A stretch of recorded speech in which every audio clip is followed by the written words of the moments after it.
Smiling faces out. This morning it was only about 16 degrees when I got up, so not too bad. It's nice to have all of you to our Native American workshop again, and maybe we get to know each other a little bit more as the day progresses. We're running just a little bit late this morning, so I'd like to take the opportunity to welcome all of you, and also for speaker, Therriault. Ron is the director of Native American Studies here at the Salish Kootenai College. He is also a former tribal chairman and tribal chairman and councilman. That's the word, councilman. He's going to speak to us on philosophy of Native American spirituality, religion. So let's welcome Ron Therriault.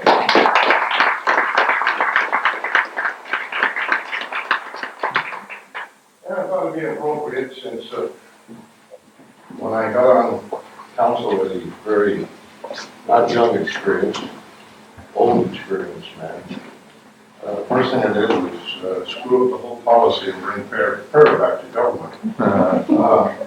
And so we said a prayer, and I always thought that, and once you hear my philosophy, you'll understand why that's safe. But to start anything off, we like to start with a prayer. So I'll have my prayer, and you say your prayer. If you don't have a prayer, you may use mine. And you don't have to close your eyes, because that's the windows to the soul. Whatever turns you on, basically. Grandfather, God, saints and sages of all religions, we thank you for this fine day, and we ask that you give us the power and the strength to gain from the knowledge that is past. We ask that you give us the power to gain from the knowledge of the people around us, the relationships. And we ask above all things that you give us the power to accept the simplicity of life. Home, peace, amen. Okay, philosophy. Philosophy is an open field, and it's probably one of the widest terms that covers every individual. Everyone has a philosophy. I used to have a philosophy as a young man about traveling. I had a 1939 Chrysler Phaeton, basically 3 tons of car. And it was pretty sleek, and I was pretty sleek. And my philosophy was that there were 10 gas stations to the place where I usually went to get into trouble. And I would stop at all 10 gas stations, 9 of them for the car and 1 of them for me. And as I got older, I got into not so sleek a car that only weighs 1,700 pounds. And I'm working close to that myself. And I still travel those same 10 gas stations, except I stopped for the car once and the other 9 for me. Because all things change, but we don't really perceive it as change. So I think my philosophy is still, I stop at all 10 gas stations. But the reason for doing so has changed because of my experience and the physical changes in my life, mechanical changes, and the changes in my body itself. I figure the next step will be a 3-wheel, 10-speed bicycle in a bucket. At which time, obviously, from the outside, my philosophy will have changed, because I won't have to stop any place. And I think that sometimes when I look that way at Native American spirituality and Christianity, looking at all of them together, and the philosophy of the Native American immediately becomes difficult. Because in talking of the spirituality, you have to look at how it was perceived in that society. As a society existed at that time, and it will change somewhat as we go along. But the first point is to understand the society itself. That's most important. Because that usually dictates the spirituality and vice versa. Spirituality dictates society. Probably the first thing to consider is this, that the old tribal societies, 90% of their time was spent gathering substance, food. And that works in nicely because today, when your second speaker here is going to be talking about gathering and both for food and for spirit. People often have that misconception about old tribal societies. They want to romanticize the Indian. That's an injustice. He was nothing to be romanticized. And even Indian people have a tendency to do it because it's nice, but it does not do a service to those people.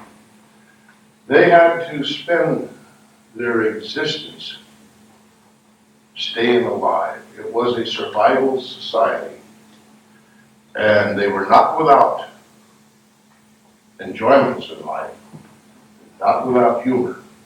In fact, had they not had humor, would not have survived as long as they have. And to this day, our humor carries us through a lot of places. A little sick at times, but you have to be around Indians long enough to understand that. And it has a little different twist to it than a regular humor. You know, we can get hilarious over something that someone else will look at and say, oh. But to Native people, it's a riot. But when I think of how people perceive us and not understanding the society, because the society and its philosophy it carried had to do with the natural existence.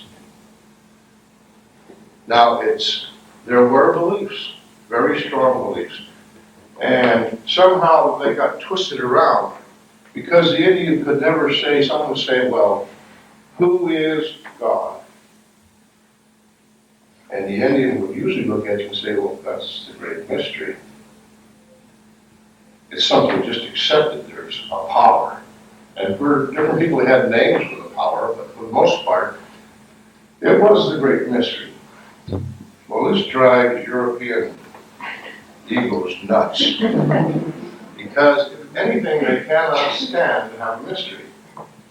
Most of the time, they have to have something that is firm, in a box, 4 sides, top and bottom, ribbon tied on it neatly, and this is the answer. And for the Indian, he didn't need that.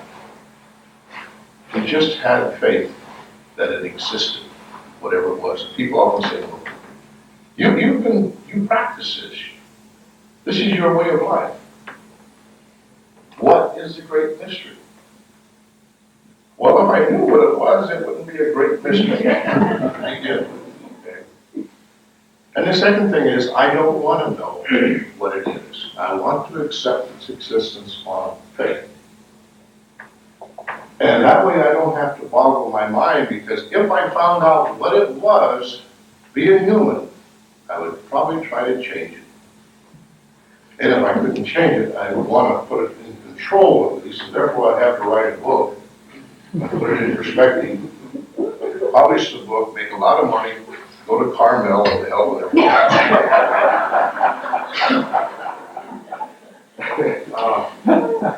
So it's sort of like changing cars. Your life changes, you know. Well, I'm sure you'll interrupt. So what I'm going to do today is to show you a philosophy, a native philosophy.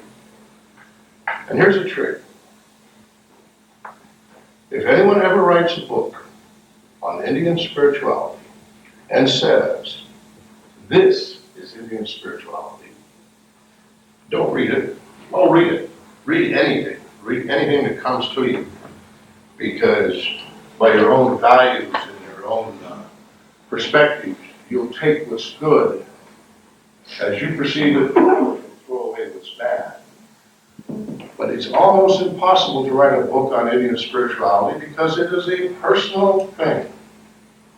And by personal, I mean this, to give you an idea. If there are now a little over 1 million Native people recognized, and if they're all practicing their traditional spirituality, there are a little over 1 million philosophies and beliefs of practicing. For the simple reason, it was a personal responsibility, not one of an organization or social organization. Now, sometimes I'll say things, and kindly don't be offended. And if you are offended, fine, but don't be offended. You'll have to judge that yourself. But I have never found a way of talking to people and trying to say anything other than what I feel or the truth. Obviously, this has gotten me into a lot of trouble. Especially when I was chairman of this tribe, it got me into a lot of trouble. Because I found out in politics, you do not speak the truth to anyone because they can't stand in the shock.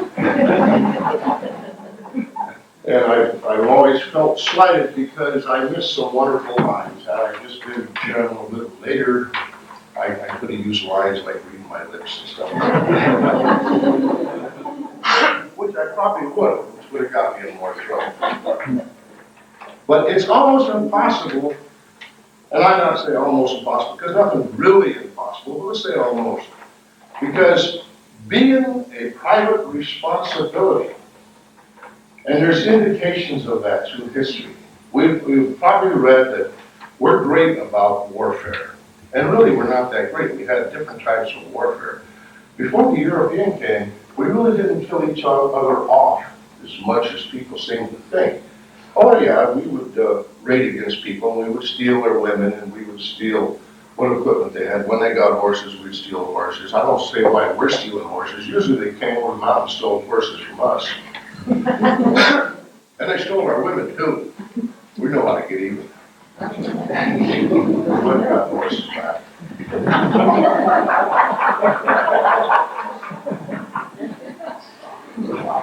But basically, this concept of warfare has a lot to do with spirituality, because it has a lot to do with power.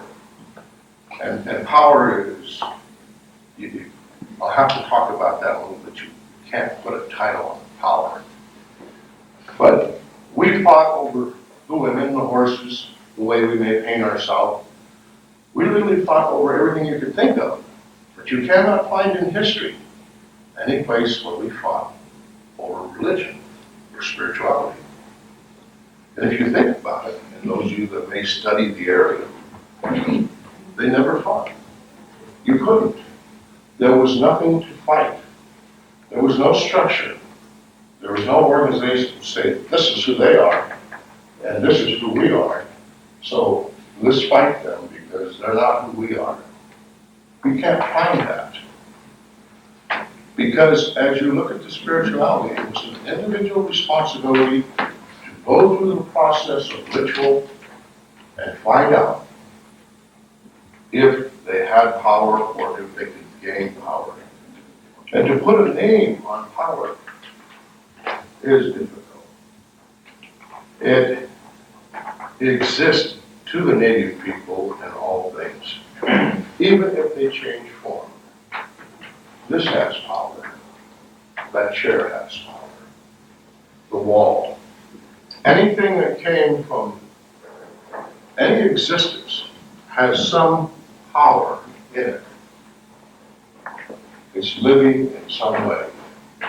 And granted, I realize this is contrary to a lot of beliefs, but I'm talking philosophy. I tried for years to put the philosophy, the concept of belief, in writing. and not run off, or they don't write a book. It's almost impossible, because so much of it is carried within inside the individual. There are some beliefs of the philosophy that may help understand it, and I'll show them as we talk about those. Because in the old belief system, between the native way and the Christian way, there is a conflict. And like all things, it's not impassable. It's not a conflict. It can't be solved. It's one that compromise can carry. And all things in life carry compromise. And that was interesting about Native people. They always left a way out.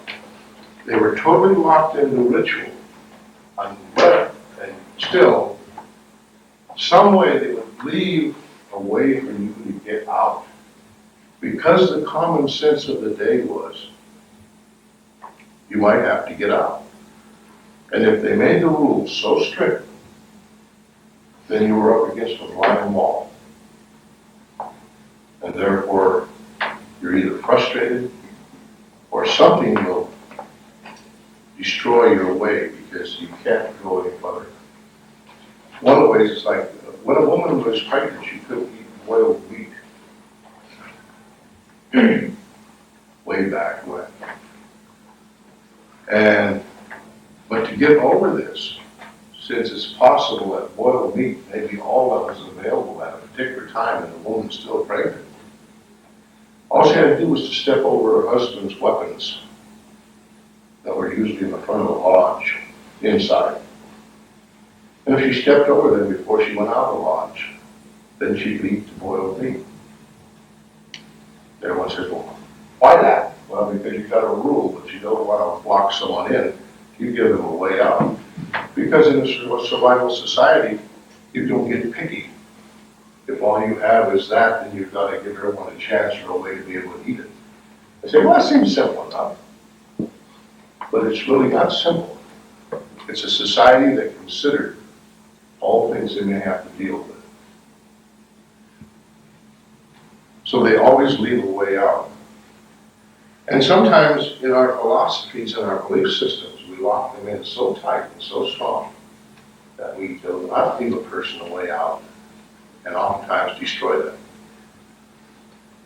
Because we can't all be all things that we really think we should be if we're told to be that way. So, if the world is right, there's a piece of chalk here. If the world is not right, we're in trouble. Hi. We're in trouble. But I know a man who's been stealing chalk off of me for 4 years. And you shall find some. So I'll just have to wait and get it. Go back and talk about the concept of power in the philosophy. Well, the native people, everything has power, as I say. And everything lives. This becomes sensitive. This becomes, because there's part of the conflict right there.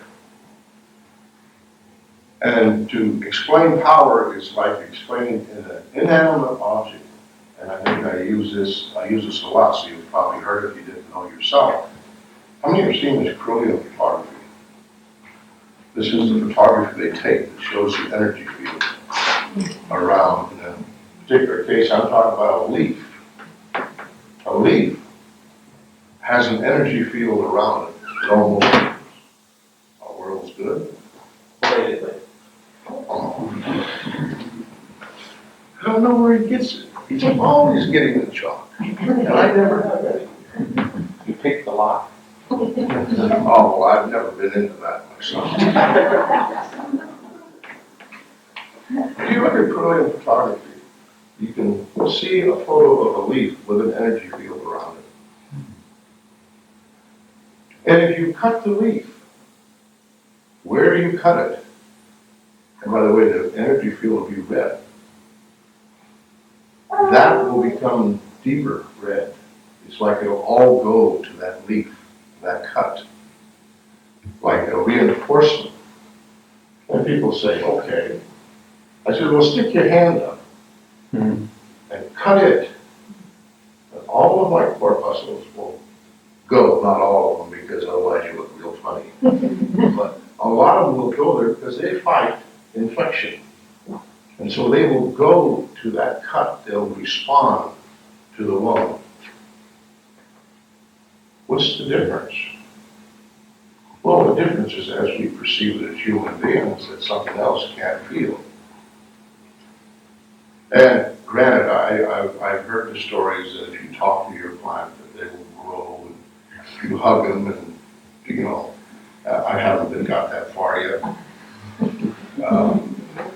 I have a plant, but it sits next to me and where I sit in the chair when I'm raging. And one side towards me is sort of, and the ties on the other side is rather healthy. My wife tries to turn it on a constant basis. It will outlast me. I don't think he's gonna live. One day the plant's gonna just up and die. And I'll feel bad, I'll conduct services for it. I want to give you an idea of our philosophy. Now I think our philosophy, I have to correct my philosophy.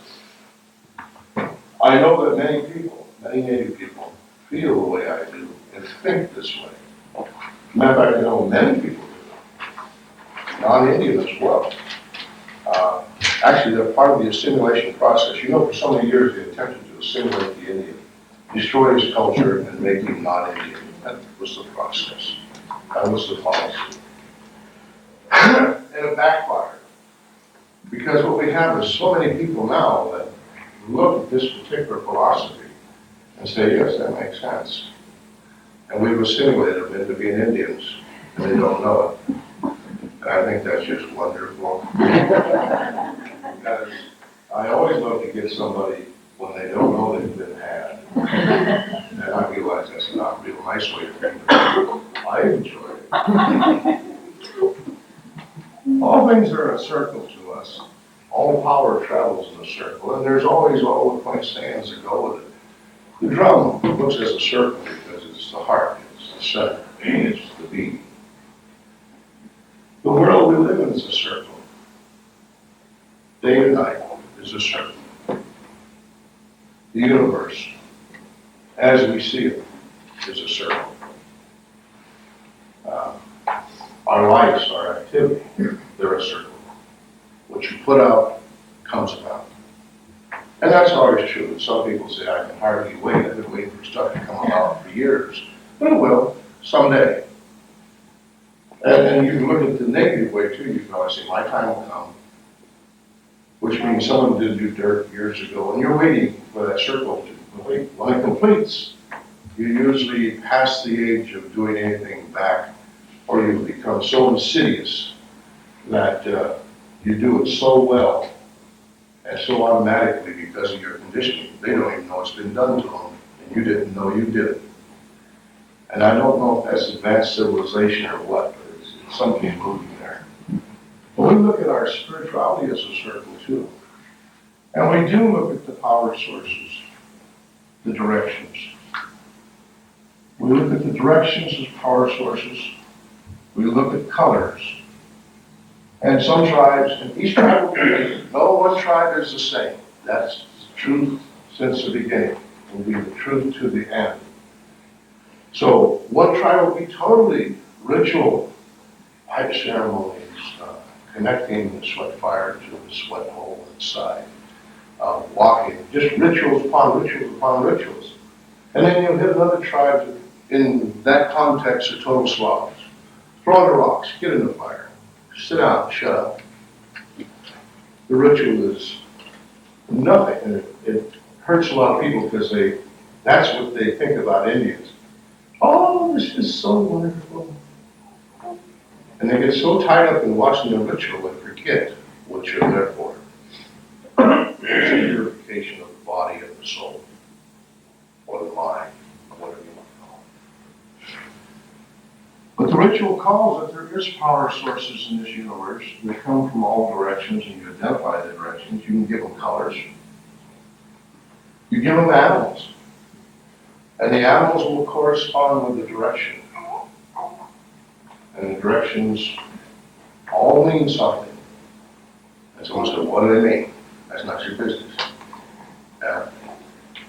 And that's the worst part not the worst part. Indian people say, we don't talk about that. Now, there's two reasons why we don't talk about that. One, we don't know. But if we say we don't talk about it, we got you right there. You can't question us. The other one is, you just don't talk about it because of a fear. A fear that has gone back in the years to where practicing your spirituality was not healthy for Indian people. And if they did practice it, they were punished. And I can think of one case of punishment I'll tell you about. It was unique because we did it to ourselves. After I get past this. In this circle of power, we have trees. We have grass, rocks, water, animals, and here again proves all Indians are not artists. That's a coyote. Well, actually, it's a deer. But you can, yeah. It's an animal, and I guess that's all that really matters. But it's in there. Then we have man. Now, I've known Joanne long enough. We have woman also. Because if I just leave man there alone, she's gonna get up and whip on me. So. And maybe it's justifiably so, because in our belief, all things carry power. And women definitely have power, right? But, well, that may buy me a couple more days. But if you look at all of this, there's something here. Everything in here has power. Everything in that circle lives. This is perspective from a traditional spiritual look. In this way, the tree starts from a seed, grows to old age, dies, returns to the earth. A natural cycle, a sequence. Grass, more powerful than the trees because it starts from a seed, grows to old age, dies, regenerates itself, and grows again. Reincarnation of the grass? Who knows? It's, again, life repeating itself. But in time, it will follow a complete cycle and it will not grow again. But it will always start and grow. Animal starts from a seed, grows to life, ages, returns to earth, dies. Man does the same thing. Woman does the same thing. Everything follows a cycle. The water follows a cycle. It comes from the rains to the earth, to the ocean, to the clouds, to the earth. It follows a cycle and does something very unique. Purifies itself in the process, which we haven't with all our technology, right? Technology. You know, actually, I didn't know there were 2 8 o'clocks. I thought there was only an 8 o'clock at night. I didn't know about the 8 o'clock in the morning. So sometimes my tongue doesn't catch up with me. But it follows a cycle. Rocks, rocks live. Use rocks the wrong way, and they'll speak to you. Use them in a sweat sometime, and they're not the right rock to be there. They'll speak to you, and you'll know about it. But also, small rocks were big rocks once, ground into small, or big rocks were little pieces of sand that was compressed by nature in its natural existence and made bigger. There's a sequence that follows. And the problem is there's no answer. Who comes first, the chicken or the egg? Which you don't really need an answer to. But all of this here has power, and we perceive it as power. That's why I say all things live. But if it does that, then I have to look at it differently. Now, when we hunt, supposedly, and some practice this, some don't, when you hunt, you say prayers before you go to the hunt. You say prayers in the morning. You say prayers before you go to your hunt. If you have time, you pray a small prayer just before you kill. If you can kill, you try to kill as quick as you can and as cleanly as you can. Because no matter what you kill, if the time is there, fear will enter it. That terror will enter. And you will in turn eat the meat that has the terror in it. So if you can kill it quick. But then when you're finished, you say a prayer. You take part of that animal and you thank the Creator, whomever you may perceive that Creator to be. And you thank the Creator and the animal for sustaining you in your existence. You recognize the power of the animal. And they've always said, and it gets redundant, but I still say it, if everyone had to pray before they killed, you wouldn't have these mass killings going on. Matter of fact, not only would animals be nice if you had to do that before you had to kill a human being too, even in the line of duty. And then if you had to go through the same process as you do with the animal, it'd probably knock it off altogether. Except for John Johnston, who was known as Liver Eating Johnston, not many people like to go through the presentation. Y'all heard of Jeremiah Johnson? You seen the movie? Good. Well, now there's a book called Pro Killer. And it's a story of Jeremiah Johnson. His name was John Johnston. Read it sometime. Interesting man. Hell of an appetite. Nevertheless, it shows you a different perspective. Okay. So, if man then has to acknowledge all these powers that exist in the world, he's spending a lot of time in prayer. Because that's what the ritual always was. The whole life of ritual was keeping everything in balance. And you had your ceremonies, and they still do. When I say you had your ceremonies, that's the normal concept. The winter ceremonies still go on. In January, they still happen. Granted, the groups are small, but they're still happening. And well, I didn't see any advertising on that. Well, no, you won't. You never will. And you may be invited someday, and you may not. There used to be common doings, but now, and I'm not talking jump dances, I'm talking winter medicine dances. They still happen, but they happen out on the edges, and there's a reason for that. I'll explain that in a little bit. Everything here then has power. So man all of a sudden is not alone, not by himself.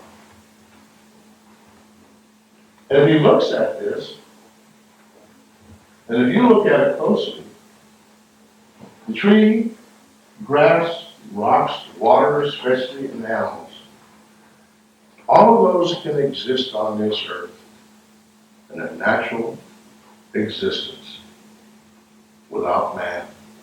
They don't need you.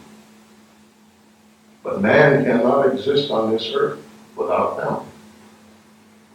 So the ritual to keep everything balanced. Is that a conflict? Of course it's a conflict. To say no, you deny him. Christianity is not simple either. Cross symbolic in Christianity.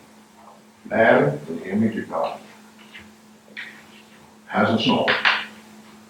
Inanimate objects do not have souls, do not have power. That's a conflict. I don't say this is wrong.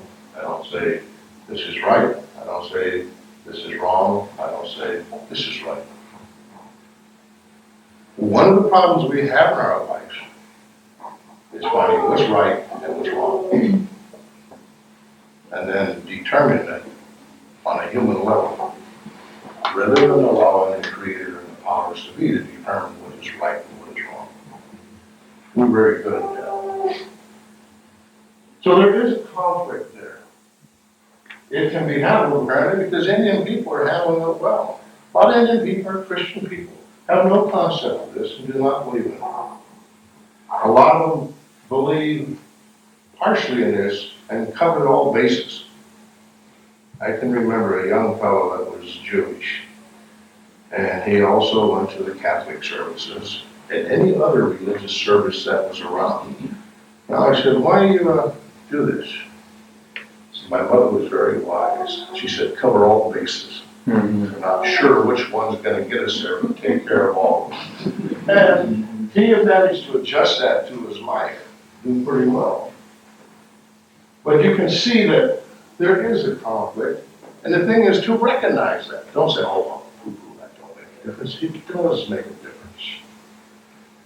If no more than to recognize that here you can have a problem if you believe this way. You're not going to have a problem here. Because the belief system that sits here is a personal responsibility. If a person believes this and finds peace and happiness, more power to him, because that is his responsibility to find his own spirituality from this point of view.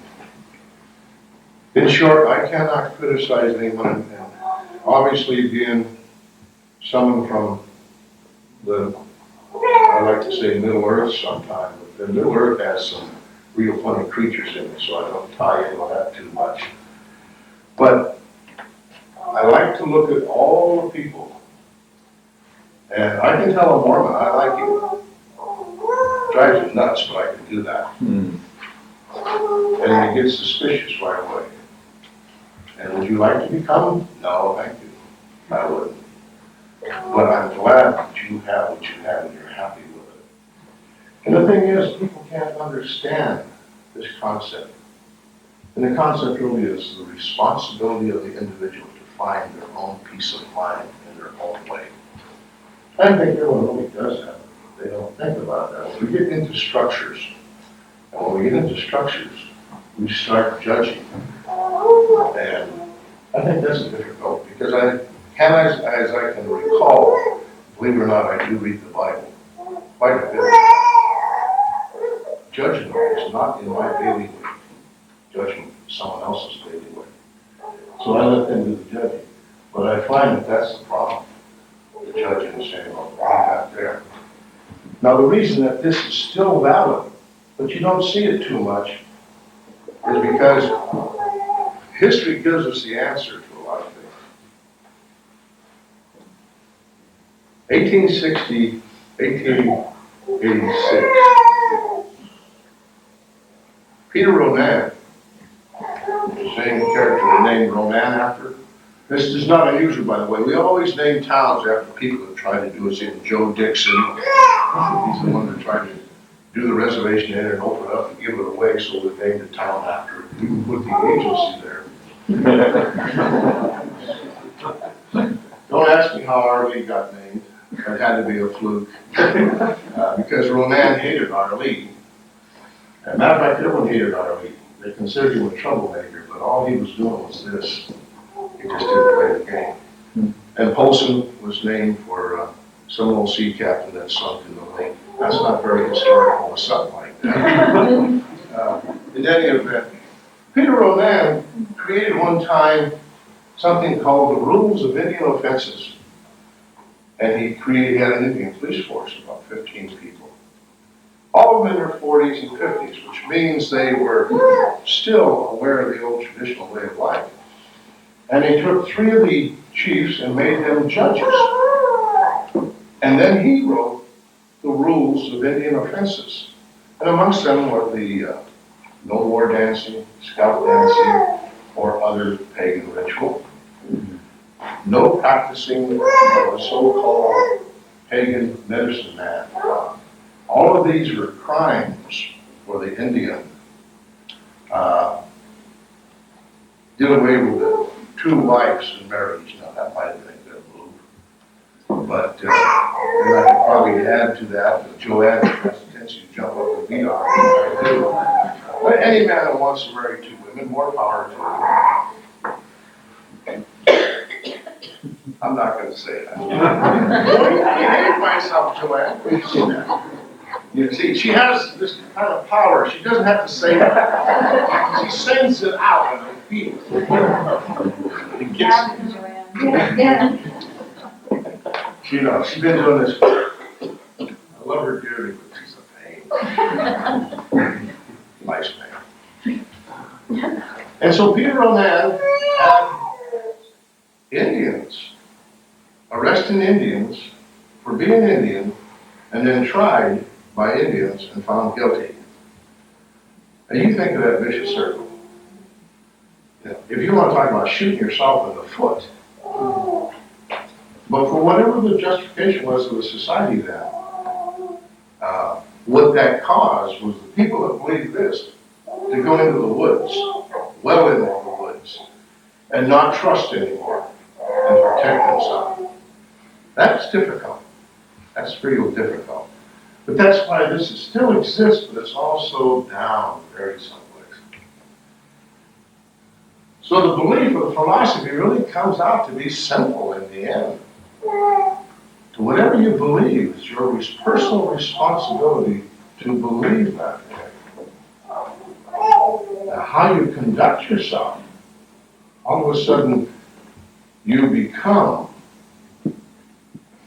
your own judge. And all of a sudden, also if you look, how many of you have ever seen this little pamphlet on humanism?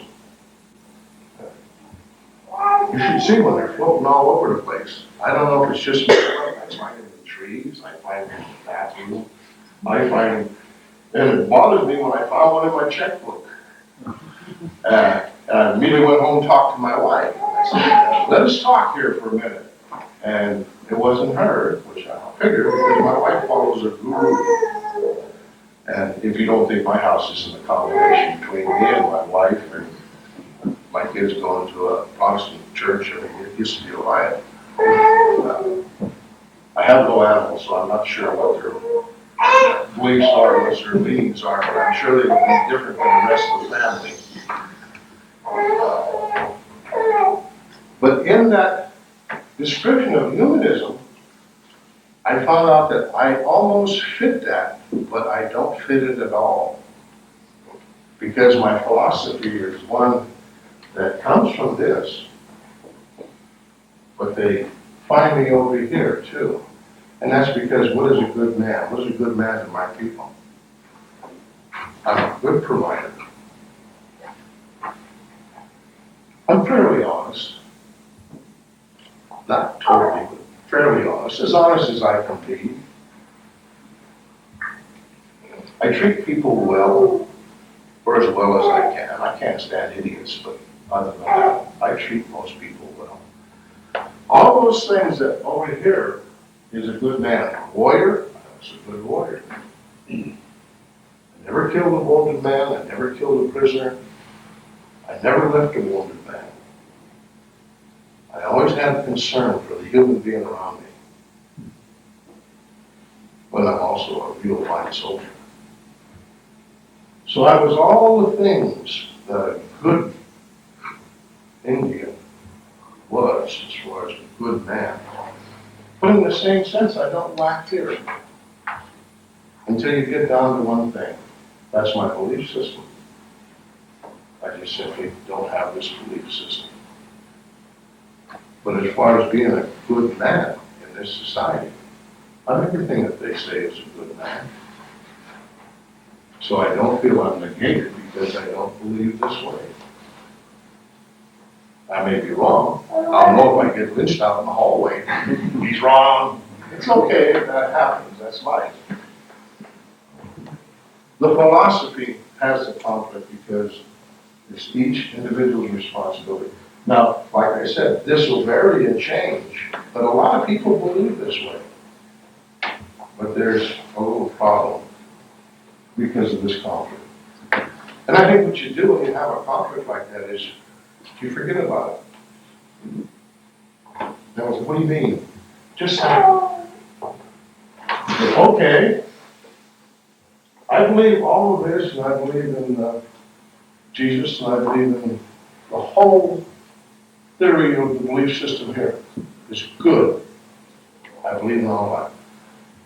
But I also believe this power is carried in all of these. And let it go at that. Indian people are doing all over the place. People often wonder why Indians make such good Catholics. Actually, they make good anything they do. But if the more ritual you've got, the better off you are. Now, the Catholics have a lot of ritual. I'm not going to say anything derogatory now, so don't get the ropes out. But what they have is a lot of ritual. And you think about it, I know they swing a little tin cup and smoke in it. And they got I know they have all these things because, like I said last year, my father swiped them all out of the church and mission about 60 years ago and took them down and hawked them in our league. He's still in the books, but they got this big black line around his My father was obviously a little bit different than anyone else, a little mercenary, a humanistic type of person. But so I know all these rituals exist because I had to listen to this story all through my life about, and I was innocent, and I knew he wasn't innocent. He was guilty. But nevertheless, all that ritual. And if you think back about the native people, what do? What have they done in their whole existence to keep their world right? Ritual. This is a ritual. The sweat is a ritual. The ceremonies are rituals. The dances are ritual. Every ritual taken in place to keep the world in balance. And so when you walk into a church, many Indians feel very comfortable because they see the ritual. And they know one thing, ritual keeps the world in balance, no matter what they're practicing. And once they get into it, since it's embedded in their whole existence, they become very good.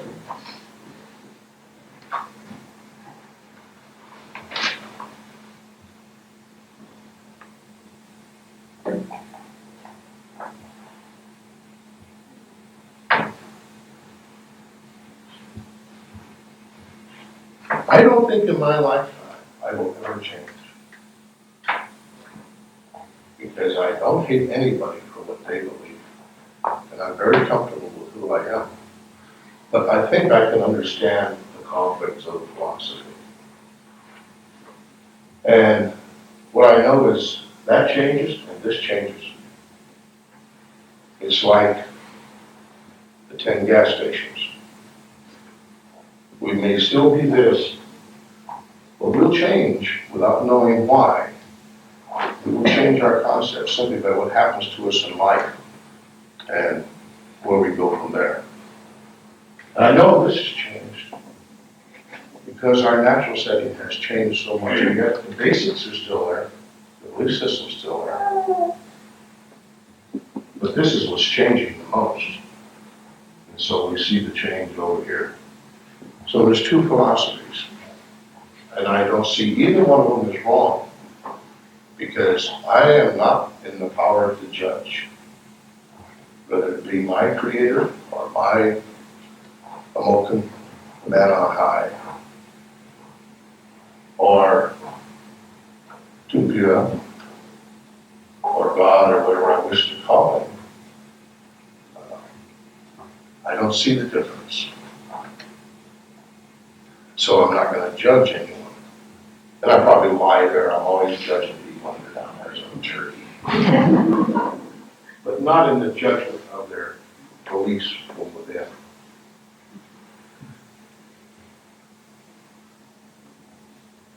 Now I'm capable of raving for 96 hours. And my students will verify that.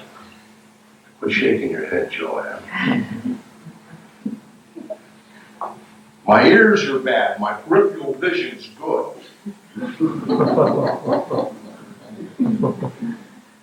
So I take questions. It's my understanding, hearing you say that the grass comes in as grass, it was grass, and when it recedes, it becomes grass again. Is that the same for the coyote, for animals? In other words, they retain their nature, they do not, a coyote does not come out of the bear. No, what you find with the concept of death that came from the older societies varies in each one. Some societies, it varied in that you left this world simply going into another world in a different physical sense. And others, you leave the physical world and go into a spiritual world, and you don't come back to the physical world again. But in this area with the tribes, oftentimes, two things happen. The physical world ended for you, but your power or your spirit lives. And it's why sometimes you'll see some of these old speeches where, like Seattle said, you'll never be alone because my people are still standing with you. And many people consider that they never leave. They're still here with us, the spirit or the power. And other people say, well, that don't make sense because also for us, the way to heaven is the Milky Way. And that's the road you go to get to the next world. But the power of the spirit still stays here. And the difference between heaven and hell, which is interesting, is that heaven is a warm place on the side of a hill with good grass and good water. Well, it was heaven on earth too. Hell is a low, wet, swampy place full of mosquitoes. I figured that's about Columbus, Georgia.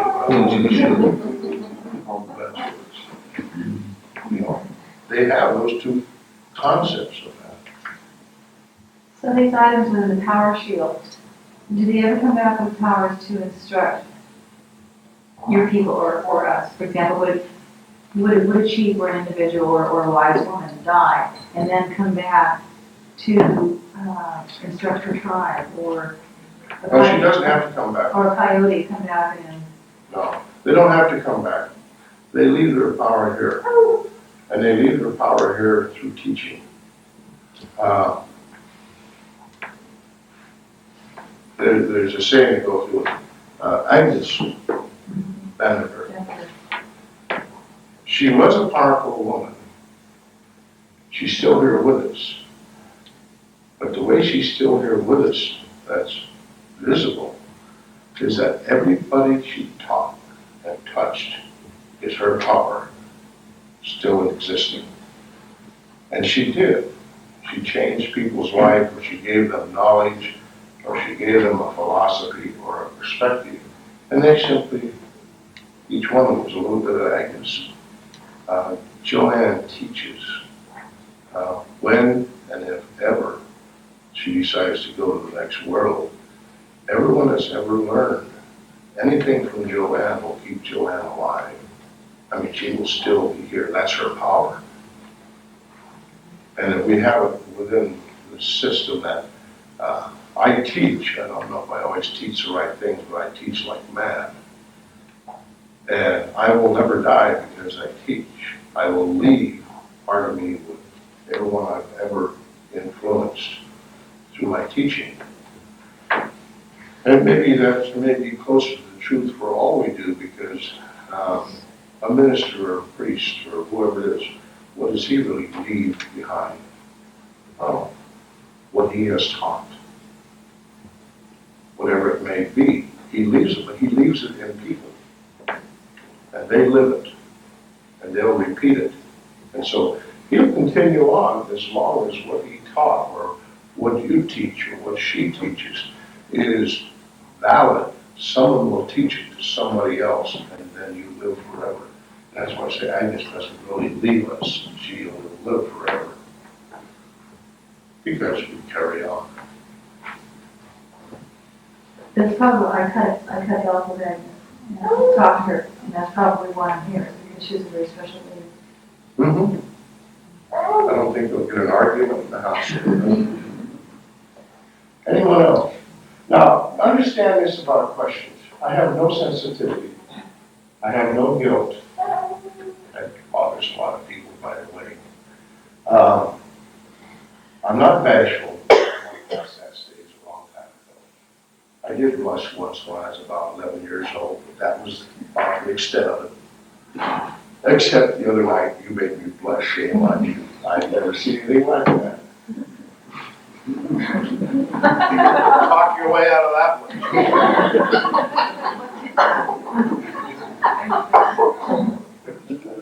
See, it's always starting.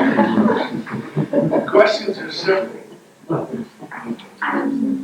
You can have insidious questions, nice questions, questions of curiosity. We can fist fight. And we'll pick out the two women that will do that, by the way, if you want to fist fight. Yeah. Now, one more thing though. I am deaf, okay? And you have to understand that, so don't be afraid to speak up. It's just that I enjoy life that way. I can smile at my wife and nod my head yes, and get away with all kinds of stuff. So I'll come closer. Okay, I'd like to know, are you Salish or Kootenai? Are you Salish or Kootenai or Yes, both. both? Okay. In those traditions, were men seen as being more powerful as women? Or what was the relation? I can't quite tell from your messages. I get mixed messages from you. Right. What's the traditional? Because you got to mix, Salish and Kootenai are different. Salish was patriarchal society. Whereas, yeah, Kootenai is matriarchal society. But in both cases, there were medicine women with power. And the woman's always in power anyway. Maybe over, you might find other tribes are playing with the woman's power, but oftentimes the women always have the power. And I don't think I'll explain that. But it's always been there, it's just that oftentimes they have not used it. But in these tribes, medicine women are very common. And as a matter of fact, I think with the Blackfeet tribe, they even had medicine women warriors. One in particular that was, I wouldn't want to tangle with her.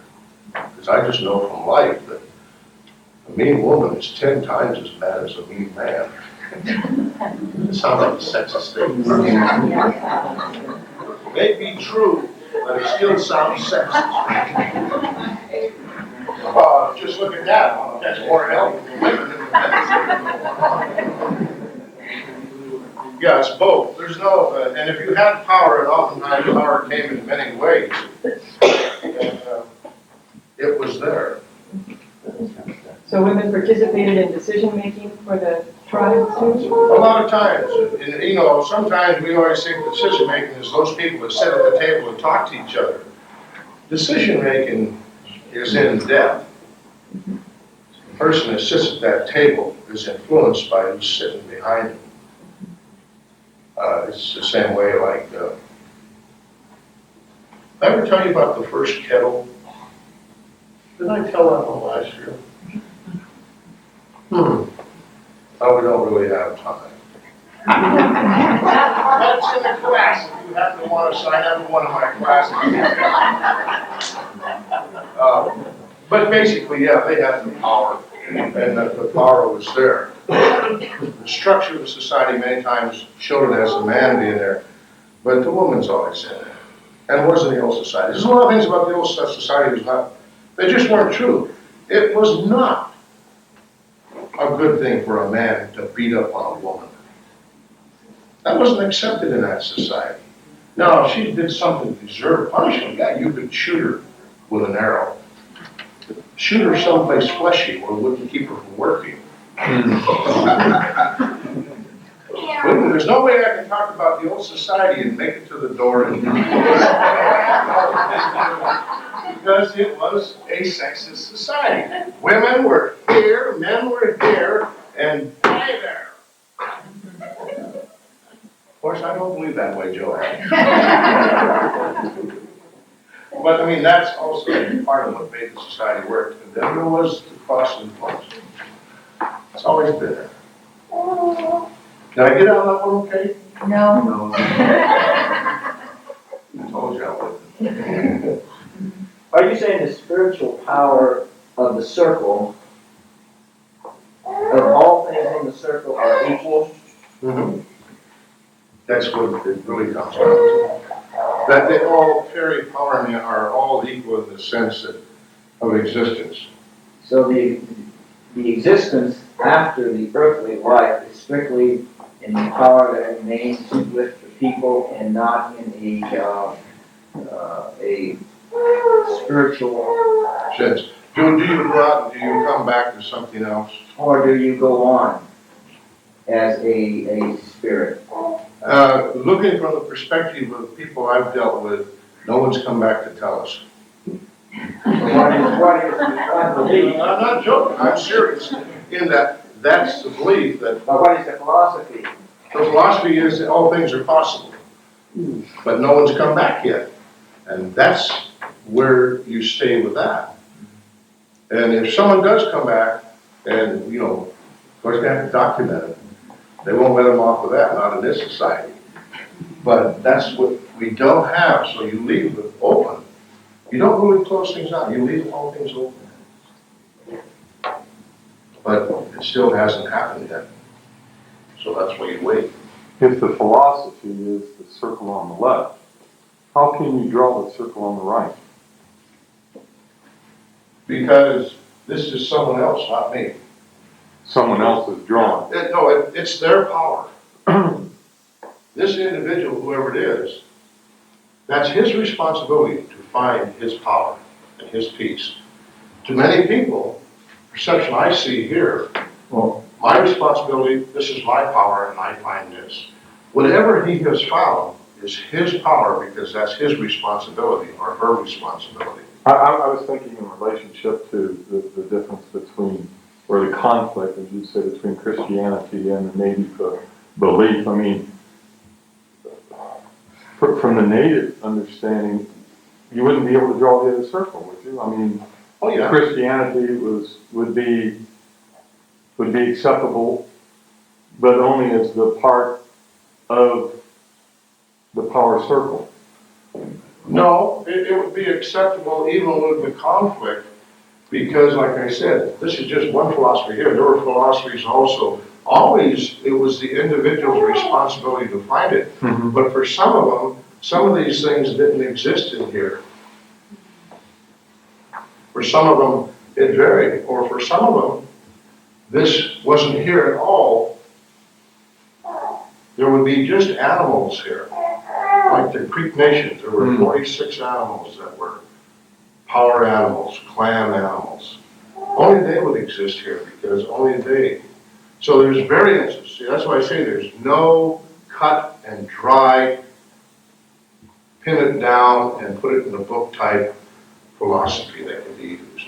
Well, I was thinking when you were talking that seemed more from the Christian side, that the Christian side would say, no, the power cannot be in the inanimate object. Where the Indian would say, it is in everything. So there's the dichotomy there of Christianity saying, no, it wasn't in that, it could only be in this one thing. And then that would reject the other, where the Indian view would be, no, it is everything. Well, that's basically what happened. That's basically why they attempted to destroy this. Yeah. Because of not being flexible enough to accept anything but this and not allowing this to exist. But here again, if you practice this, then you can't say this is wrong. Even though this may be attacking you, you still can't say it's wrong. If you have a Christianity today, though, that say somewhat that orients itself in the way that Matthew Fox does with original blessing and the understanding that power is in everything, then you have a Christianity that becomes very similar to the native belief in. I'm not saying he does, but that at least the understanding that I have, that he believes that the power is in all things. Well, I think that what you're getting back to here is that everybody has a different perception. And that's why we have conferences like this, and this is why people change ideas on spirituality, because I don't think many people are still not satisfied exactly where they're sitting. Mm-hmm. And I think oftentimes, if you find someone that is totally, completely satisfied, absolutely total knowledge, stay away from them. They're dangerous. But that's why we seek, and I don't think we ever quit seeking in our whole existence. I think we always seek. And we'll modify. That's what we've we've done in our lives. Modified, always, back and forth between these. Okay. I didn't answer your question, but that's as close as I can get. Any other questions? Well, I don't want to take all of Joanne's time because I know she talks and talks and talks. And as men, you know, we're very silent. We don't talk. However, I appreciate being here again, and I hope I haven't confused my philosophy. I know one thing, and I was taught this by a lot of people, and I didn't believe it all my life.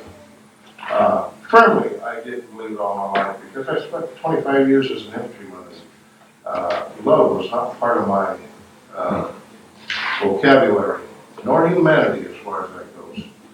And I had to come home and talk to an old lady who told me very clearly one day, the only thing that really matters in this world is love. The love for each human being that exists.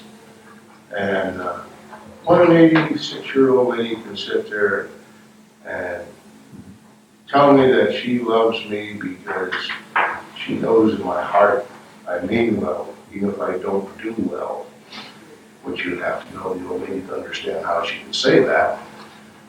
And that, to me, is the whole thing. Rather than finding words and definitions, if we could just reduce it to love, I think the answers in this world would come about.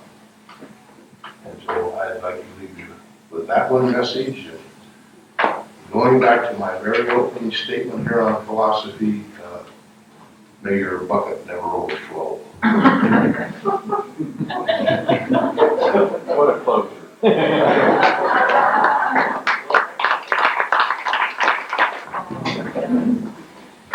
I did kind of write something up and diverge from it a little bit, but I'm just glad to see everyone here. I'm nervous. Just admit it from the beginning. I don't do this very often. The plant walks I started doing them at Ron's dragging, and I was kicking and screaming to do it. But once I started getting into it, it was a lot of fun. And usually the environment I'm in is out in the woods. And that's what really, I like talking to people to give them that sense of wholeness, going out there and walking and talking about the plants. So this is a little bit different, a little more difficult. I think that what I don't have on here, except for a little bit, is some of the background. There was a question about some of the material I have up here being more scientific. I did take some botany classes, and I have those materials up here. And for two past summers, I've been so honored to be able to do an internship with the Native Conservancy, looking at sites on the reservation here. Some of it concerning the medicinal plants of the tribe, and some for rare plants that are conserved to everyone worldwide, not just everyone, one people. I grew up with my grandparents, and from a very young age, this was part of my life, the everyday part. There wasn't anything unusual about it to me. Just everything cultural. I grew up drawing meat, picking the plants, learning about plants, and learned it the way most kids do, by following parents. And one of the best things that happened for me was I was brought up by my grandparents. And that gives you to me, I think, a real special education, and especially for a Native American. There's a lot of continuity that continues. I don't want to get into a historical thing. I think Ron covered some of that, the effect that our history has had on us. A lot of the things I do here is slightly unusual for someone my age, and I have to be very careful, and I have to be careful how I present myself and the material I'm working with that ties in with the romanticism that Ron was talking about. People tend to do that. I learned the main part of my knowledge from my parents, from my mother, and my dad, and that's something that Ron brought up that I'm going to develop a little bit more, is this stuff he was joking about, the men and women. I'll go into that some more.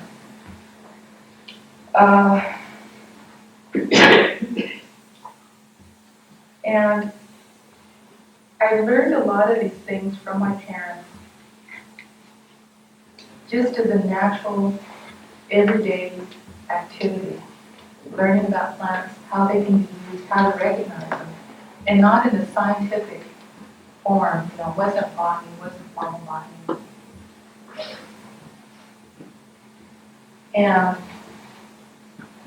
sometimes, especially after coming to school here at Salish Kootenai College, it would seem like science and cultural knowledge don't go together. They seem to have different attitudes, different philosophies. But as a student stepped between two worlds physically, but two worlds mentally, philosophically, I have gone into some of the sciences. I've gone into botany a little bit here, and trying to find a relationship between the two to make sense. Because definitely none of us are dealing with the same world that we're dealing with 200 years ago. I think 200 years ago, even you would have a hard time trying to adjust to the lifestyle that we have.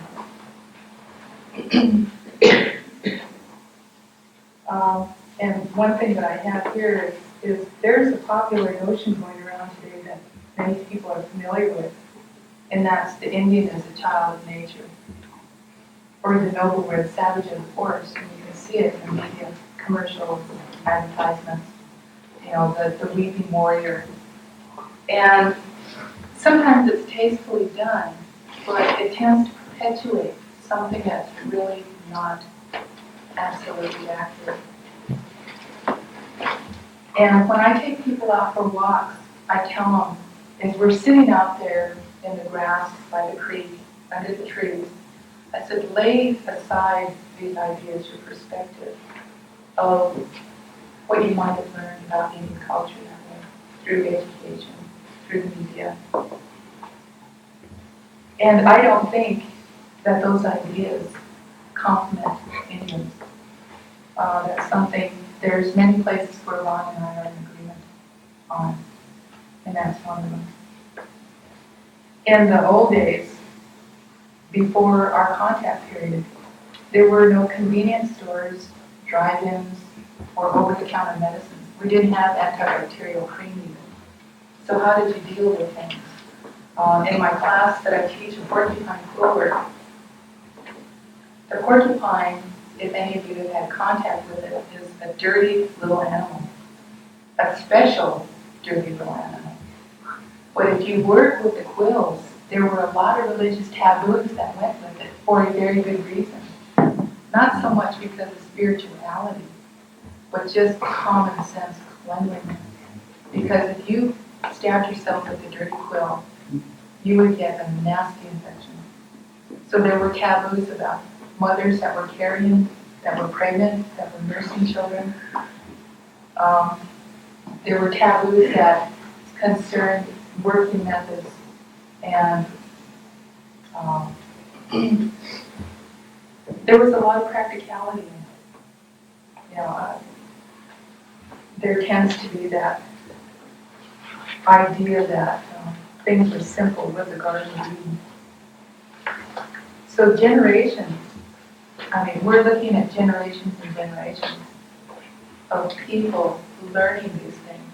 How did we learn these things? When you walk out there and you can't recognize anything, how are you going to know that this is good for cold? How are you going to know in a time of need that this is what you need? So through generations of testing, experimenting on themselves, the people that were out there observing, it wasn't going out there and just pulling up things. And I've had some of them come through and just, that's what they're doing. They're going right out and just pulling up everything. But you don't start out that way. You don't. Because it goes back to the idea that there were no stores, there were no doctors. It was you and nature.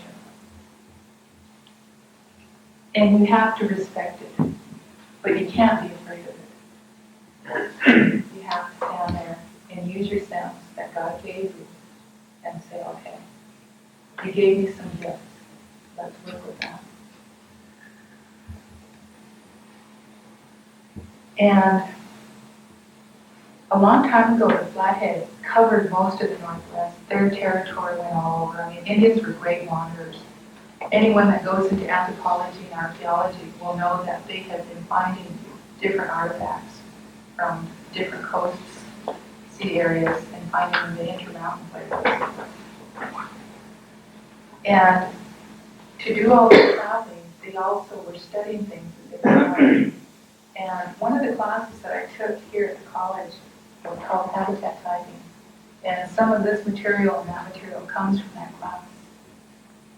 And I had a very difficult time with class because it was scientifically structured completely, something alien from my thought processes, from the way I was brought up. And at the time, I was going to drop the class because I couldn't understand it, and I really am motivated to do really well in my work. And I would just worry for 2 weeks. Oh, I don't understand what he's talking about. How can I make sense of this? And one day I went out for a walk along the river, and I started thinking about my parents. And some of these, like this plant, the area that it grows is dry and rocky. Like, I don't know how many people are familiar with the Camas Prairie area. I think some places east of the mountains here it grows. I mean, it grows all over, but in certain types of soil. And it's definitely different than where this would grow. This is in the high mountain area, kind of moist. This plant grows in the same area that this one does, but it's in even moister soil. So I started thinking about my parents and following them around, wondering how did they have that gift to go out and find something. And it started making sense to me. They were what I've read, naturalists. To me, I think they were more like Indian scientists. But that's just an argument in language that people have. Because they would go out and there were times that certain things were blooming. And if they were in the mountains and seeing one plant, one shrub that was blooming, they'd say, well, we can go to the Camas Prairie area, and we know that this is going to come ripe pretty soon. We have this many days to travel when they're traveling horseback, or even in the wagon days. Well, we have this much time to get there. And it was critical. It was very critical, because this food right here, to me, the way I feel about my tribe is the main identity of my tribe. And later on, after I'm done talking, there's a story here about this that I have. And this is the plant that was made up a major part of the diet. And I mean, we're talking about pounds and pounds and pounds of this for storage to survive over the winter. And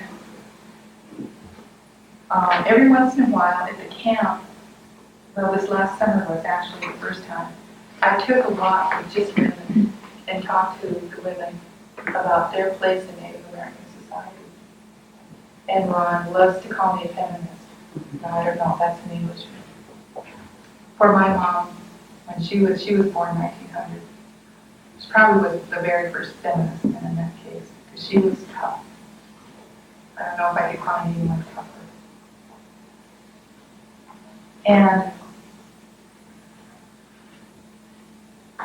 part of the romantic myth, or part of the maybe sexist myth, is that Indian women were the drudges.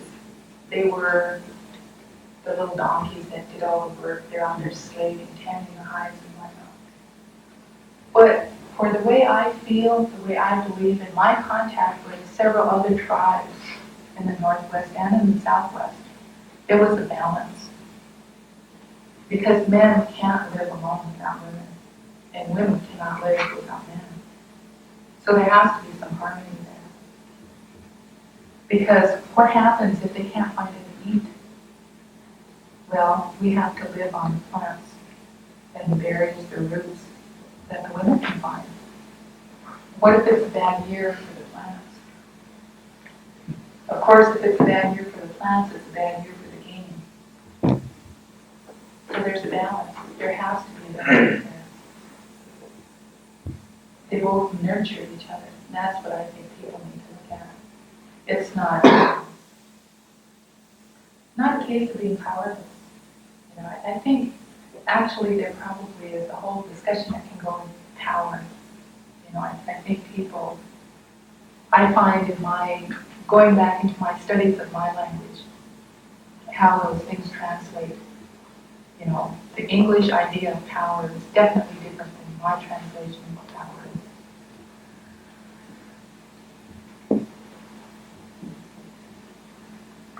So to go back to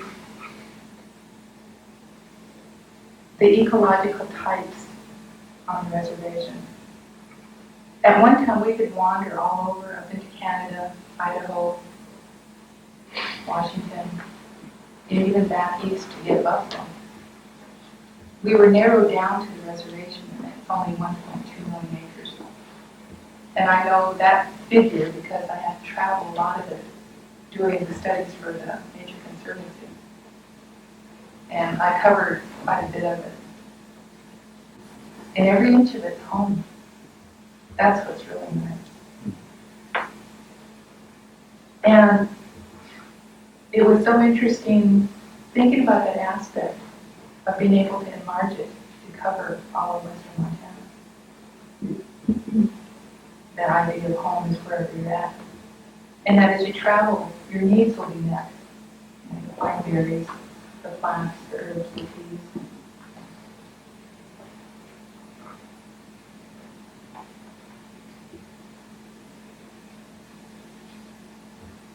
And looking at that aspect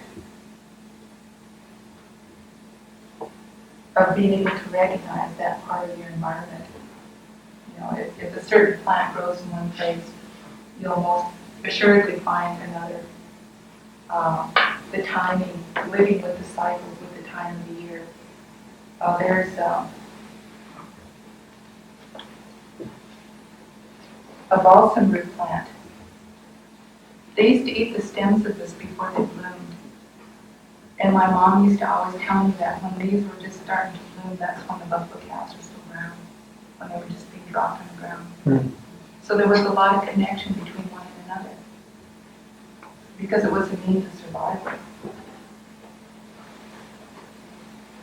And that's the same aspect that works out in habitat timing.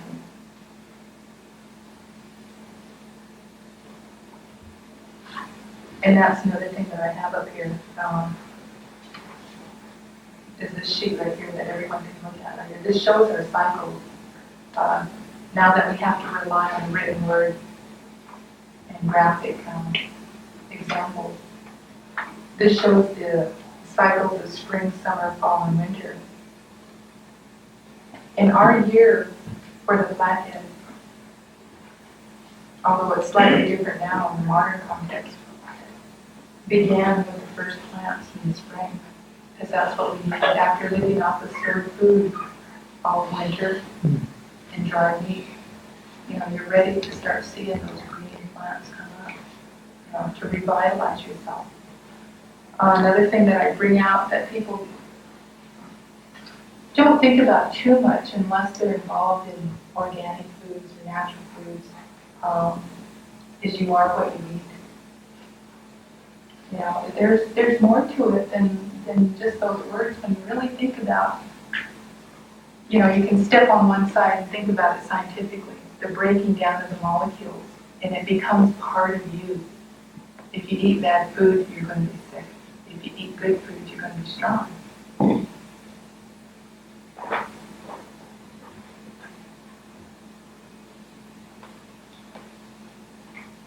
And so for us, the beginning of our year begins in the spring when the bitter roots start coming up. And that's where the story comes. You know, the starting in the spring, running out of meat. There have been times when they even ate their old oxen because they didn't have anything. And I tell you, that's not something I want to eat. At times they had a process to turn hoofs and horns into glue, and in desperate times they even use that. They try to make a soup out of it. So that's where the idea of Indians kind of just literally going along, plucking things from here and there, I find slightly ridiculous.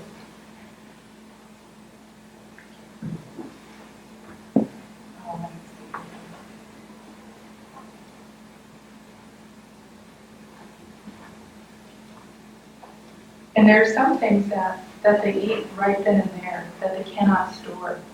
And in this jar, because of its rarity, these are very hard to find, even if you know what they're looking for.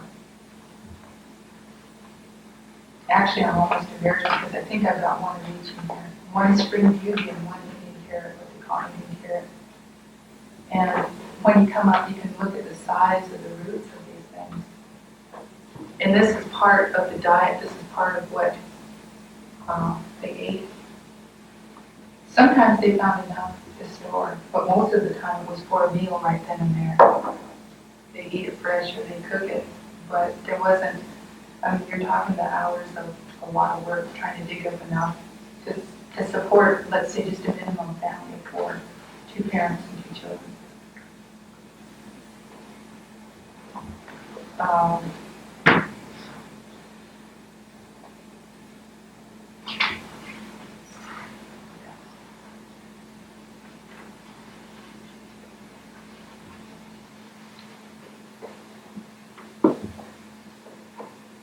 And I have something here that I thought really ties in really well with something that Ron said. It was a quote from Richard Nelson, who's a cultural anthropologist. He worked with some of the tribes up north. And he says, a person moving through nature, however wild, remote, even desolate the place may be, is never truly alone. The surroundings are aware, sensate, personified. They feel, they can be offended, and they must at every moment be treated with proper respect. All things in nature have a special kind of life. And when I take my groups out, and I take anywhere from kids out, high school kids to adults, sometimes they're in special fields, like I took one group of health specialists of some sort from the zoo out. And we talked about kind of the mental health portion of the spirituality of going out and gathering farms, of things that you would look for, the connection.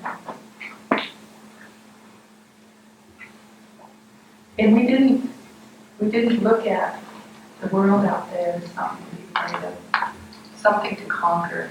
Let's cut all the trees down and let's put big buildings. Let's look at the forest and let's cut it all down for trees, trees for lumber, things like that. When you start looking for a plant that's very rare, then you start really understanding the fragility of the earth out there. When so many other noxious things are moving in.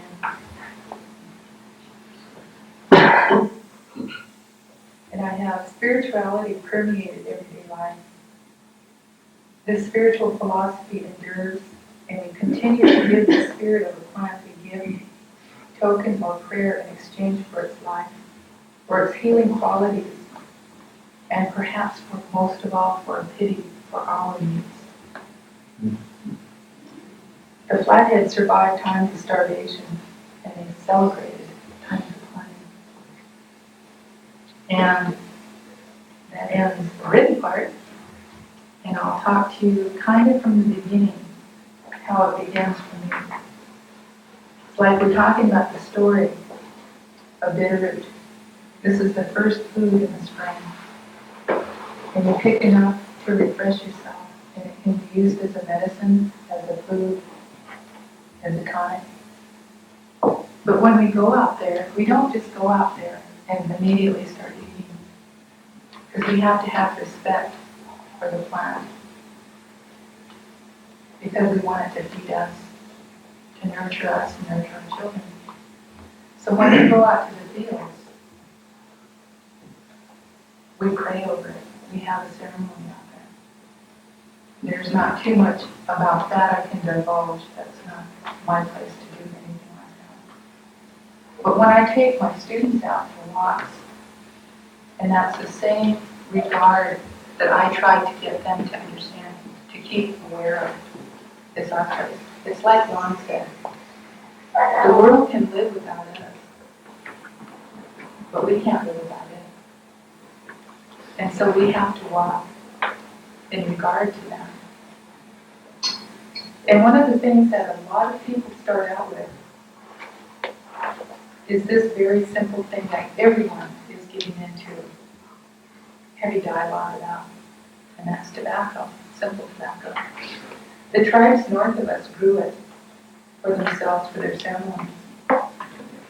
But nowadays, in our age of overabundance and indulgence, everyone has a problem with controlling this, the discipline. But for a lot of people, it's still very sacred. And so when I take my students out, this is what we do first, is we ask the plant for its consideration, for its faith. And if it's going to be used for something helpful, we make sure that we take it and not waste it. Because otherwise, the next time you look for it, it might not be there. Because they will move. Sounds kind of like some metaphysical mumbo jumbo, but a lot of it does happen that way. I've seen in different places. A lot, this is what people use now in the modern days, a lot of different tobaccos. Another thing that is used is the sage. And this goes with all of the ceremonies. There's just a number of uses. This is probably the most used plant that's not a food. Pass this around this way. I'll smell it.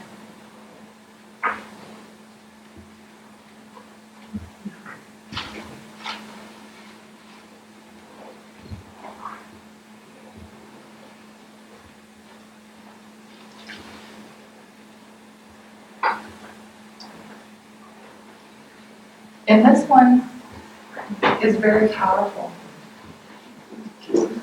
Just putting your thoughts into it and with it can do a lot of amazing things.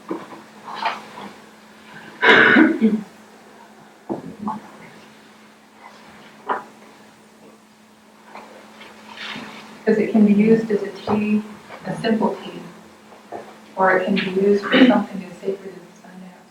They do wear it still. You still have sundances now. Right now, there's not much of an agreement on exactly how much can be told and what cannot be told. And it's something that I, myself, being at my young age, am struggling with, because I've not had my parents, and they were my main guides, and they've been gone for many years, more than 10 years. So I have to depend on other older people like Ron. Don't tell me I call him Ron. He says he's old, but he's not dead. For this information, the kind of proper protocol without being real tied up in taboos and strict rules. And some are more open and some are not. And looking at the idea of why there's that fear. And I think actually Ron answered a lot of it because of our history. It answers a lot of it. When your parents, your grandparents are beaten, reprimanded, humiliated, not to believe it, unfortunately, takes a toll. So a lot of the older people will say, well, you can't tell people that. I had some doubts as to whether they let me tell them on TV.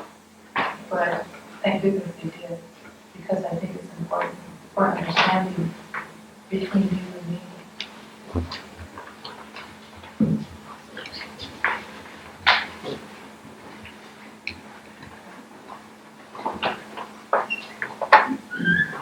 And I think we need to work past that part of our history, that fear of looking at each other. And that's kind of the point of the gathering like this. You know, because we all have children. We all have hopes. And we never forget. And it's like something I was going to say earlier about cultural knowledge and science. But it also goes with just everyday people in religions. They might be different. What I had down was like the right and left hand of two different people. But those hands can hold each other. They can clasp each other in friendship and love and be together.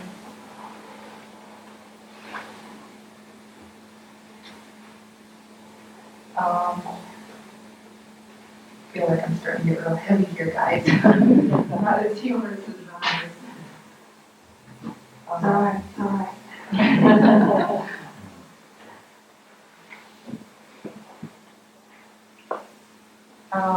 Let me see, I really don't know what else to say. I would really like, what I really like about sessions like this is a lot of back and forth talk. You know, if you have any questions or comments or... Can you explain some of the uses? Yeah, that's... Yeah, now some of them, because part of the process that I was talking about, of history lost, knowledge, the continuity being broken, some of them were not absolutely in consensus on. Like this is mountain tea, sometimes it's called Labrador tea. And I've heard that it's just a beverage. And this is found in our primitive area. The Flathead tribe is one of the few tribes that have an area set aside. And this grows in that area. Set aside is, Set aside is not, no non-Indians can go into that area. Just Indians, just for Indian. And this is one of the plants that will grow in that area. And I've tried this tea myself, and for me, like the old Indians a long time ago, I feel some sort of reaction to it, but not quite sure exactly what, because I went and asked some elders, is this a medicine? And they say, well, no, it's just a drink.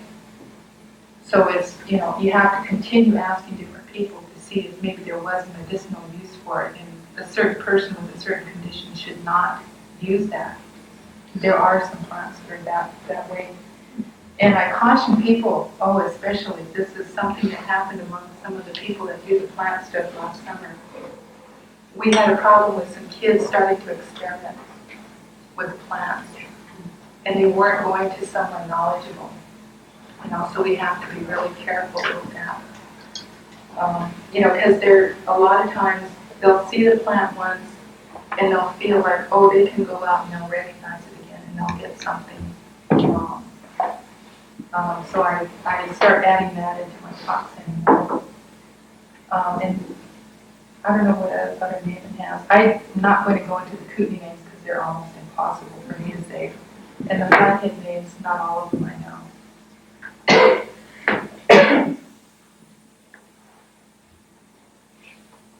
This plant here, you can kind of see the yellow color. And this is the Oregon grape. And one of the things that I found that was so fantastic about Indian culture and knowledge is how they related this in the same way that naturopaths and natural healers do in this day and age. How they relate it to bodily functions. This had a lot of different uses. They had a lot of different informants, and they used it different ways. But this I found to be a real excellent diuretic for kidney and urinary problems. And the Thai is because if you're having kidney problems, you get a yellow cast to your skin, and there's a yellow cast to the root, definite yellow cast to it. And so that they related that together. But I think it's almost similar to Chinese medicine that I've looked at. I'm not real proficient at it. And this comes from the Oregon grape. I was going to try to type down descriptions for all of these, but I ran out of time. I'm not a great typist.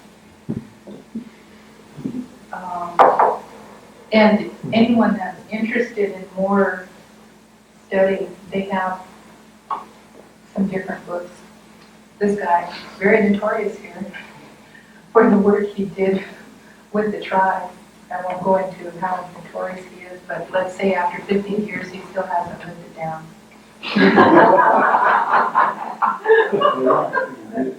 Yeah. And this has a lot of information about a lot of the plants, not all of the plants, but a lot. And there are a couple of books that are done through the college that have information. But the best thing, aside from the books, is to go and talk to an older person or to our culture committee. The Flathead Culture Committee is, I have to say, more open because they've just been more open for a lot of years. The Kootenai are more traditional and like to keep the knowledge within their own people. Are those books available here? Some of them are, yeah, some of them are at the bookstore right here. When it's open. Yeah, I have no idea when. Sometimes we have problems with it. Now this plant right here, I keep this, actually two of them, this one and this one. There's a story with that one too. I keep this for sentimentality. My mother picked this, and this was her favorite perfume, and it can be a tea. And anywhere my mother went, you could smell it. And when I think about her, even if this is closed, or if she's coming to visit me, I can smell it. What is it? It's alpine fir. Alpine. Fir. Yeah, because she used to mix it, a long time ago, they used to mix it with bear grease and put it in her hair for hair dressing. And she'd have it in with her clothes and everything she wore. And she had made a little salve out of it. And that's what she dolled herself up with. But she called dolling herself. Yeah, because that's one of the things that I like to point out about the Flatheads is that they were very, very proud of their appearance. The only one that could outdo them, I think, are the Nespers. They're very arrogant. They'll come and get me for that, so don't worry. I just have to throw my part of my Nesper's blood back. I know. Let's see, what else I forgot what I was talking about. And this plant right here is called Che-Chi.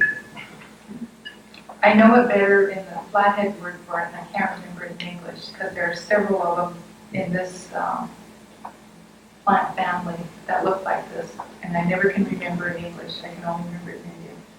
But this one is supposedly used for people who have arthritis. You know, you can soak your hands in it or soak your whole body in it. You can use it for that. What part of the plant is it? It's the root. I'm not sure if it's desert parsley or cow parsley. So that's why I would suggest not doing it until you really find out.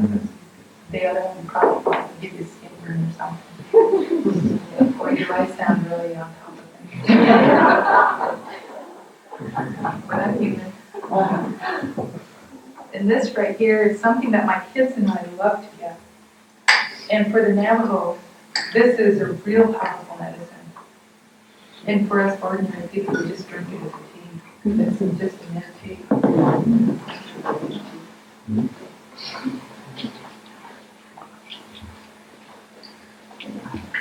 What did you call it? It's just a mint, field mint, I think. This one is very popular with people who sing.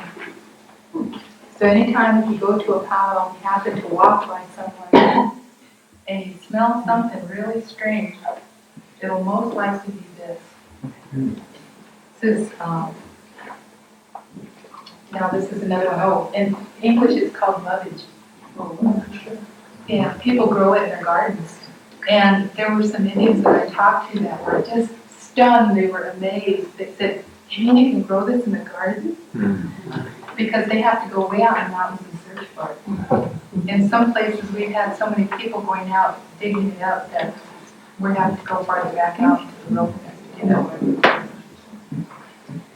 And it can be chewed for your throat. And sometimes if you take it in as tea, it's a lot more effective. It helps clear up bronchitis a little bit. Is there another name? Yeah, yeah. We're suffering a shift too in our language because the Indian name for it is husk.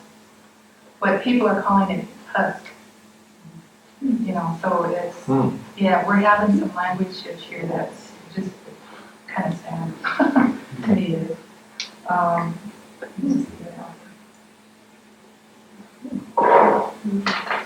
This plant here is Princess Pine, and we had a really amusing incident. I have a friend who was told by Agnes Van to find this plant for her hair. None of her friends, me included, could not get her to stop butchering her hair. Because one day you'd see her and half of her hair would be shaved off like this. And I thought, oh my goodness, she's going to hate it if she ever sees this page too.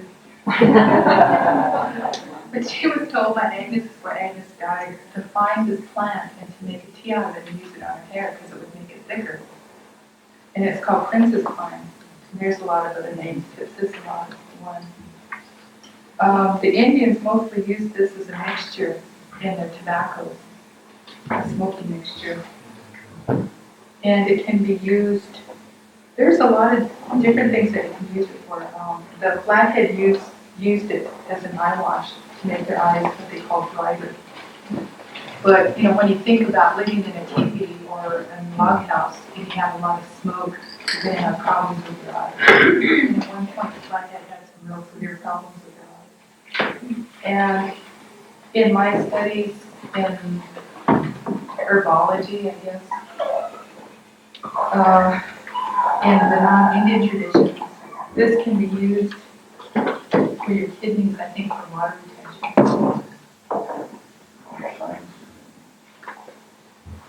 And this right here is kinnikinnick, sometimes called bearberry. I think a lot of people might be familiar with it. There's another plant that is similar to this, but once you're taught the difference, it's easily separated. And this was one of the main mixtures, or one of the other plants that they used in their smoky mixtures. Made it, I was told it would make it mellow, but some of the smokers I've heard have said it makes the tobacco roll strong. So I don't know. I don't smoke. So it's kind of hard to tell, but it can be used as medicine. In herb stores nowadays, you can buy this for your liver and your kidneys, but it's really strong. I heard that because of the crystal, some sort of crystal formation, that you can't take it for very long without risking damage to your kidneys and your liver. So you have to be real careful. You can't doctor yourself with a lot more knowledge. It's better to have someone else who's more knowledgeable do it. Now, the other jar that was going around was that one right there, gathered by my mother. So was this one. I encountered someone who gave me native tea that just about killed me. And I was very sick, and I was out of state. And I came back in 3 days, but in 2 days I lost 13 pounds because I was so sick. When I got back, I had to be carried out of my car, and my mother thought I was dead. So she went out, she gathered this for me. This is a poison to most people. This is lupin roots. But there's a certain way that she gathered it, a certain way she cleaned it, and a certain way she fixed it. This is what brought me back. Was it a part of the ceremony that she did this with? My mother was very knowledgeable about plants. The ceremonial part, I wouldn't have even known at that point because I was really out of it. And she was really worried, because she knew how effective some of the native medicines can be. And she was worried I'd never have children again. So she took this plant and doctored me with it. And I came back and even actually later had another fine son. But it goes with a lot of things, like tobacco, a lot of the discussions they're having nowadays about peyote. Even marijuana, I did a talk like this for some high school kids. And how teenagers are, they wanted to know about marijuana. And I just said, I said it's like anything else. If you abuse tobacco, it's bad for you. A long time ago, the uses they had for marijuana were different. I asked them, I said, did you know that they used to make baskets out of it? They looked at me like, really? Did they smoke the baskets? What did they do with the leaves?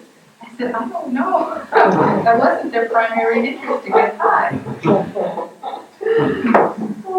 So there are a lot of things that taken in a small, minute amount is very healthy and very beneficial. Did this make it to that side? I didn't make it to this side. Joanne? Oh, I'm surrounded too soon.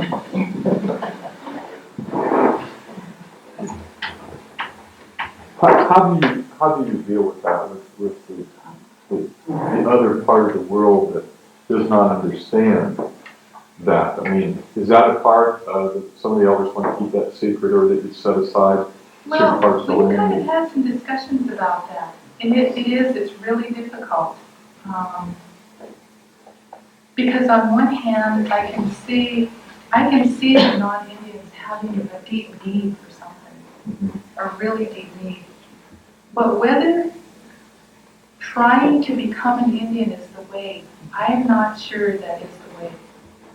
Because a friend of mine who went to school in California, we talked about it. I think he might have been raised non-traditionally. And I'm seeing it in my family. I've got a nephew right now who was brought up non-traditional, completely off the reservation. And I see it as one of our difficulties now that we're having to deal with. How do we deal with it? Because a lot of these children, and some of them are my age, some of them are older. I have several friends that are older than I am, that are having this problem. They're not raised traditional. They don't look Indian. What do we do with them? What do they do? What do we give them? What can they have? Because they want something just like the non-Indian. And going back to this friend of mine, we talked about religions and philosophies, spirituality. And I have come to the conclusion that there is something universal, just a truth, what I call truth in capital letters, that no name, no word in any language contains it, commands it, and totally possesses it. But there's a truth out there, to me, that I find as I go out to the mountains or sit by a stream, and it's just there, and it belongs to anybody. Each one of us could go out there and it would speak to us in a different way. And what we do with it might be the key, I don't know. Because one of the things that I see, I have a tendency to blame it on the society, is that everything is so indulgent. We have very little discipline over ourselves. Our children, their choices. I would not want to be a teenager at this time. I just would not. How can they make the correct choices? And unfortunately, some of the kids that we have don't all have good parents. Solid, steady, balanced parents. And those are the kids that I worry about. When there are ceremonies that are going on, those are the kids that I pray for. Because they're the people that are going to be guiding things in 15 years, 20 years from now. what are we leaving them? And it's a difficult question that I don't have answers for. I mean, do you all struggle with that when you meet periodically, like your cultural group or whatever, that says what should we share, what should not we share, and what does that mean, especially for the new ones that are coming up? There is some of that dialogue that goes on. We have elders meetings, and I did go to them for a while when I was here. I have a tendency to kind of flit off and go somewhere else and come back. So lately, what's going on, like in the last year or so, I have no idea what their decisions are. But there are some decisions that they have made about what people should not know. Not just non-Indians, but even our own young are not supposed to know that I cannot agree with. Because if my mother had said a lot of things that I shouldn't know, I think I'd be lost. A lot of things that they encouraged me, not as cruelly as happened for some people, going off to school to forget my Indian ways. The message was there slightly, but I wouldn't buy it. Because I looked at how my parents lived, and they were very religious. They were Catholic. I mean, staunch Catholics. And I tried to respect that. I really respected them for their belief, because they were just really good people.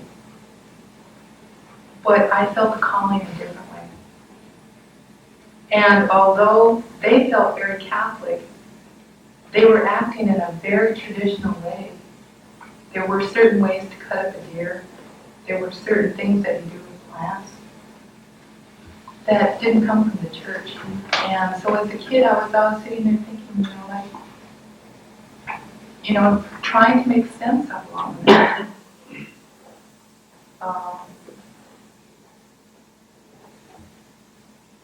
And so as an adult, I've been pondering that question. I pondered that question for my kids. What do I want them to know? I can't force them to know something. What do they have a right to know? They have a right to know it all. Yeah. Yeah, and is that decided for my children by someone else? Do I agree with that? No. Yeah, I don't agree with it. And so, actually, for people that might get to know me better, Ron and I, in a lot of ways, are like two peas in a pod. We are kind of, I think it's more radical. I don't know if I want to call myself as radical as he is. That I often get in hot water with some people. Because I think these people have a right to know. These kids, these adults, I think they should know. And I can't buy it that it's a secret. It's one of those things that if I could have a wish, I would transport certain people to a place back in time. For these people who have this language, this talk, this speech about, well, this is what is traditional. And really, really find out what it is really traditional. It's like I asked someone, how long does it take for something to become a tradition? And they said, well, I think it's a generation or maybe two. And I said, well, okay, thinking about it in that case, then we're all traditional drug abusers. I said, we're traditional alcoholics and spouse abusers. They don't like to hear things like that. No. Because we have that problem. It's kind of intensified with the Native American. It's all over. Everyone knows that. And some of them try to get away with it by saying, it's the Indian way. They know it isn't. No, it is not. When you look at the old survival society, like I say, the men needed the women and the women needed the men. And when you had the family, a band was made up of different family groups. It was just like a big extended family. And all of your brothers and all of your sisters were parents to your children. It was a traditional thing for the flatheads, for the mother's brothers, to take all the boys in hand and teach them everything that they needed to know. Hunting, bravery, toughness. When Ron talks about women being tough, they were, because Yellow Wolf, who's an Nez talked about a battle. And they weren't brave automatically. They were human. They were afraid. But the ones that would spur them on to go out and fight were the women. Because they would say it in Indian, if you don't get out there, we have to protect the children. You know, it's not something that they wanted to do. But when it comes to life, you know, sometimes you have to do that. And I think that it's changing. It can be transformed into a metaphor of some sort for today's time. You know, if we look at ourselves as teachers, what we're teaching, you know, not just my kids. You know, I don't just teach my kids this. Sometimes I want to strangle them little guys, but, you know, I go out to the schools and try to talk to them and get to know them. And find out who they are and what they want to do. And I feel like that's my part of the flag. You know, that I'm everybody's auntie. It's hard for people in a different concept because I have kids that I take with me to different places. And that's the way I feel. I feel like their mom and their auntie. You know, it's really, sometimes it's not even a joke when I say that half of this reservation, half of the enrolled people on this reservation are my relatives. They are. If we had clans, I'd be just related to everyone. I'd be part of everyone's clan. But that's what I see as most important, is giving myself to the people. It's like a friend of mine, when we were in a class together at Ron's, and we were talking about tribal identity. And it's kind of like maybe a paraphrasing of J.F. Kennedy's word. It actually is, I never thought about it till now. It's, as a tribal member, you don't think about what the tribe can do for you, but who you are as that tribal member of the tribe together. And you're not separate from everyone else in the old community system. You watched out for each other's kids. If someone needed a plant, you went out and got it for them. Because later on down the line, they probably needed